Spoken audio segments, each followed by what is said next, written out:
90분 내내 아르테타와 가르디올라 감독의 전술 싸움이 계속 있었어요. 첫 번째는 어떤 게 있었냐? 오늘 가르디올라 감독이 지난 주말에 있었던 경기와 똑같이 중앙 미드필더에 베르나르도 실바를 배치하는 3백을 들고 나왔죠. 근데 여기서 이제 포인트는 뭐냐면 사실 요 베르나르도 실바의 역할이 과거 칸셀루, 베실바가 왼쪽으로 내려와서 포백을 만들기도 하고 중원 싸움에 가담해주기도 하고 아주 유동적인 전형이거든요. 그래서 오늘 경기 포인트는 베르나르도 실바가 아무래도 약간 왼쪽에 배치되다 보니까 베르나르도 실바가 사카를 막아야 되는 상황들이 계속 나왔었죠. 사카가 측면에서 볼을 잡을 때 베르나르도 실바가 측면으로 나와서 사카를 압박하는 장면이 오늘 계속 나왔어요. 그래서 이 두 선수의 싸움이 오늘 경기에서 가장 키포인트 중에 하나였거든요. 그래서 이 장면도 결국에 베르나르도 실바가 압박을 해서 사카의 볼을 빼앗고 맨시티의 역습이 전개되는 장면이었죠.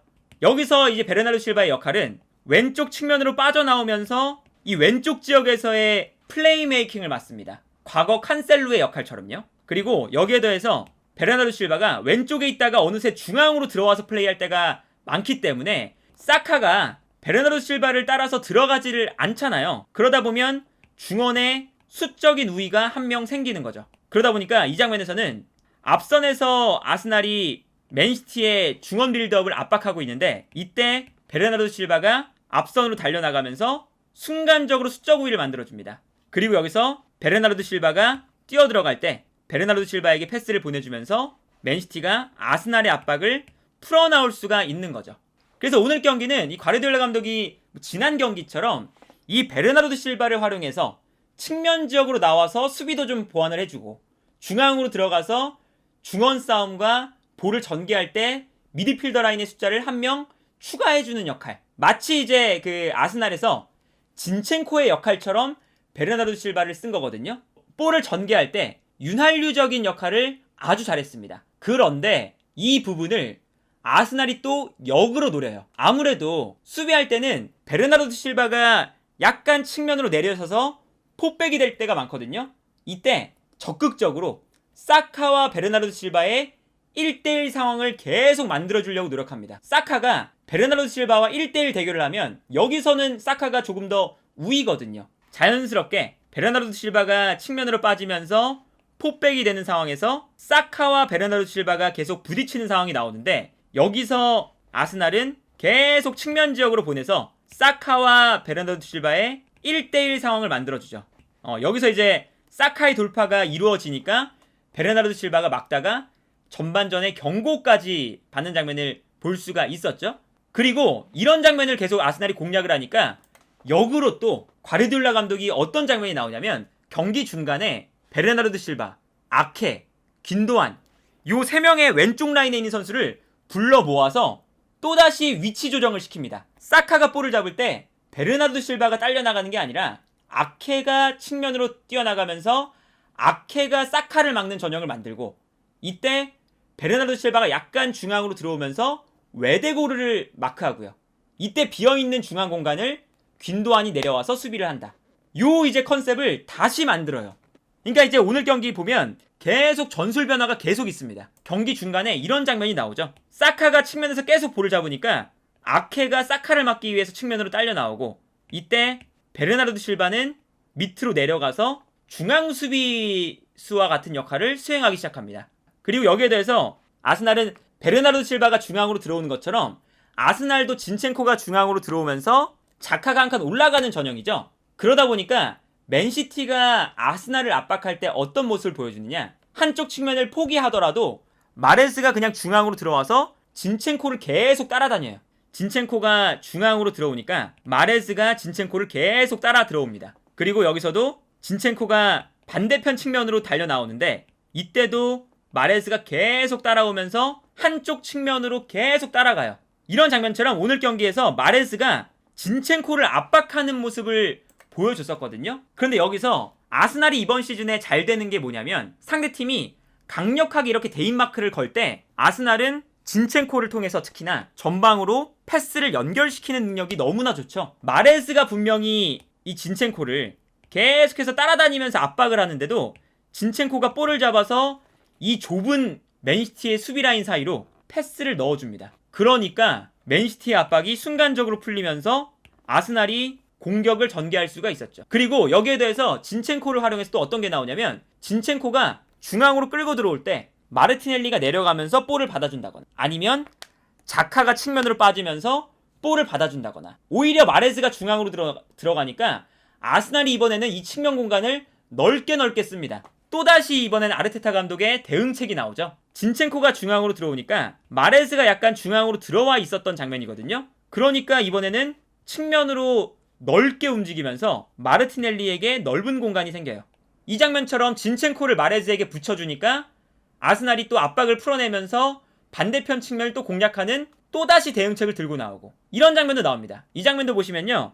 아스날이 공격을 전개하는데 진첸코가 이번엔 중앙으로 들어오는 게 아니라 측면으로 넓게 퍼져 있어요. 일부러.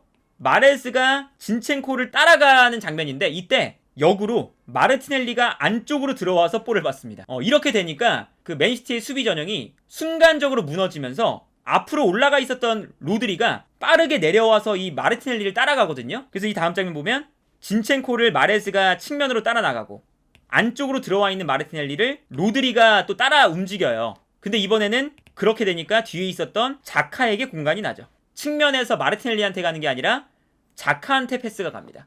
아스날이 맨시티 압박을 풀어내거든요.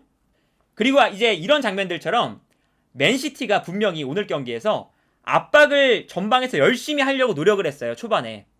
그런데 아스날의 강점, 이번 시즌의 강점은 아무리 전방 압박이 강하게 들어와도 수비 라인에서 어떤 선수가 볼을 잡아도 이 전방 압박을 풀어내서 전방으로 전진 패스를 보내줄 수가 있죠. 그래서 이 장면도 전방 압박이 들어오는데 전진 패스가 들어가다 보니까 맨시티가 올라와 있는 이 6명의 선수가 무용지물이 되면서 탈압박이 됩니다. 이렇게 이제 아스날이 탈압박이 잘 되니까 오늘 경기에서 과르디올라 감독이 아르테타를 이길 수 있었던 이유는 과르디올라가 놀랍게도 약간 자신의 스타일을 내려놨습니다. 이게 정말 이 과르디올라 감독이 웬만해서는 보여주지 않는 컨셉이거든요.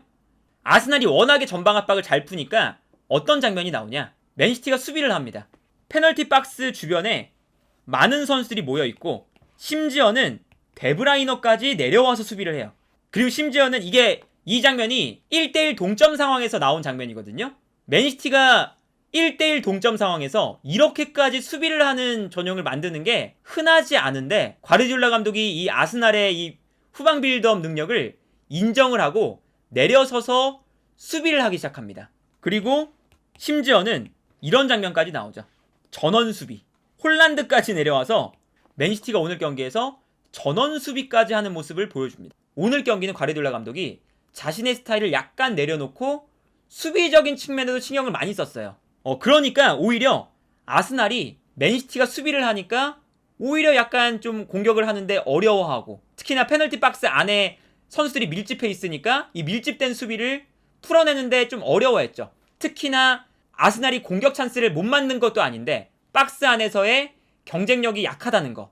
맨시티에는 홀란드가 있지만 아스날에는 홀란드 같은 9번 공격수가 없다는 점을 오히려 과르디올라 감독이 확실하게 파악을 하고 수비 전형을 내리고 실제로 은케티아가 득점에 실패를 했죠. 이런 거 보면 오늘 과르디올라 감독의 컨셉이 굉장히 좋았고요. 여기에 더해서 압박을 안 했느냐? 그것도 아닙니다. 특히나 오늘 경기에서 압박을 할 때 순간순간적으로 압박을 걸어주는 게 매우 좋았는데 여기서 핵심이 되는 선수는 데브라이너였어요. 그래서 득점이 나오는 장면을 보면요. 물론 이제 이게 토미야스의 실수도 있지만 전방으로 볼을 한 번에 뿌려주고 홀란드가 볼을 떨어뜨려주는 장면인데 여기서 토미야스가 볼을 잡잖아요. 근데 이때 데브라이너가 열심히 달려가기 시작합니다.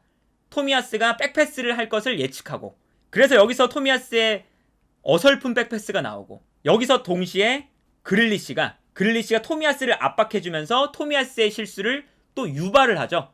그래서 여기서 토미야스의 실수가 나오면서 데브라이너의 득점이 나옵니다. 평소에 맨시티의 전략과는 확연하게 달라요. 전방으로 붙여놓고 떨어뜨려주는 세컨볼을 전방 압박을 통해서 가져오려고 그러고 상대의 실수를 유발하면서 득점을 만든다. 맨시티의 이제 평소의 전략과는 완전히 달랐던 거죠. 두 번째 득점 장면도 마찬가지입니다. 두 번째 득점 장면도 순간적으로 이 데브라이너가 압박을 하는 것부터 시작해서 여기서 아스날이 실수가 나오게 되고요. 여기서 볼을 빼앗아서 뛰어들어가는 홀란드에게 패스가 들어가고 이 순간부터 이제 그릴리시의 세 번째 득점이 나오잖아요. 이 장면만 봐도 순간적으로 맨시티가 이제 오늘 경기는 약간 내려서서 하는 스타일의 경기를 했는데 전방 압박을 할 때 확실한 포인트를 잡고 순간순간 압박을 하는 것이 굉장히 좋았고 이때 핵심이 되었던 선수는 데브라이너였다. 압박을 하는 패턴도 보시면요. 확실하게 과르디올라 감독이 아무래도 이 아르테타 감독을 가르쳤던 감독이기 때문에 어떻게 압박을 해야 되는지를 확실하게 알고 있습니다. 이 장면 보시면 아스날이 오른쪽 측면에서 볼을 잡고 있을 때 맨시티가 한쪽 측면으로 압박을 몰고 있어요. 그래서 백패스를 하거든요. 근데 이 패스가 들어갈 때 홀란드의 움직임을 보시면 홀란드가 그냥 램스데일에게 달려가는 게 아니라 약간 측면으로 빠지면서 오른쪽 측면에 있는 아스날의 수비수에게 램스데일이 패스를 할 수 없도록 만듭니다. 그러니까 램스데일은 어쩔 수 없이 왼쪽 측면으로 패스를 보내줘야 되거든요. 근데 여기서부터 맨시티의 압박은 시작인 거예요. 순간적으로 맨시티가 왼쪽으로 달려들기 시작하죠. 그래서 이 다음 장면을 보면 왼쪽으로 패스가 전개될 때 순간적으로 맨시티가 왼쪽으로 달려들면서 아스날을 한쪽 측면에서 확실하게 압박하는 모습을 볼 수가 있습니다. 그리고 여기서 아스날이 여기서 확실하게 압박을 당하니까 볼을 전개하다가 볼이 끊기게 되고요. 여기서 볼을 끊어낸 다음에 홀란드의 세 번째 쐐기골이 나왔었죠. 그러니까 이런 장면들을 보면 오늘 경기에서 이 과르디올라 감독이 평소의 경기 운영과는 확연하게 달랐거든요. 아무래도 이제 그 아스날의 후방 빌드업이 좋다 보니까 약간 수비 라인을 뒤로 물러난 다음에 약간 점유율을 포기하는 듯한 경기를 했고 실제로 오늘 경기의 결과를 보면요. 점유율도 아스날이 64%, 맨시티가 36%였어요. 맨시티가 이 정도의 점유율을 가져가는 경기가 거의 없는데 오늘 경기 맨시티의 컨셉은 아스날이 잘하는 것을 인정하고 수비 라인을 내려서 점유율을 약간 포기하더라도 아스날의 플레이를 막겠다. 오히려 유효 슈팅은 아스날이 1개, 맨시티가 6개였어요. 그러니까 오늘 경기의 이 과르디올라 감독의 스타일은 매우 실리적이었고 이 실리적인 축구를 하면서 아스날의 공격을 잘 막아낸 다음에 오히려 아스날이 올라와 있을 때 빠르게 카운터, 확실한 공격을 마무리하면서 조금 더 효율적인 경기를 했던 거죠. 오늘 경기에 이제 승패가 갈린 건 이 과르디올라 감독이 자신의 스타일을 약간 내려놨다는 거. 이게 정말 중요한 포인트가 아니었나. 그래서 이제 오늘 경기 이 맨시티가 승리를 하면서 진짜 우승 경쟁은 모르게 됐어요. 맨시티가 분명히 한 경기를 더 치른 상황에서 승점이 51점. 똑같아졌고요. 물론 아스날이 한 경기를 더 치러서 승리를 하게 된다면 다시 역전을 하게 되겠지만 맨시티의 홈에서 아스날과의 경기가 또 남아 있습니다. 그러니까 이제는 맨시티가 아스날이 승점 3점을 더 쌓는다고 해도 본인들의 홈에서 아스날을 맞이해서 자력으로 순위를 뒤집을 수가 있는 상황이 됐어요. 그래서 이제는 정말 아스날과 맨시티 어떤 팀이 우승을 할지 알 수가 없는 상황이 됐다. 그래서 오늘 경기는 정말 이번 시즌 들어서 매우 이 전술적으로 아주 재밌었고 유익했고 또 경기 수준도 아주 높았던 경기였다.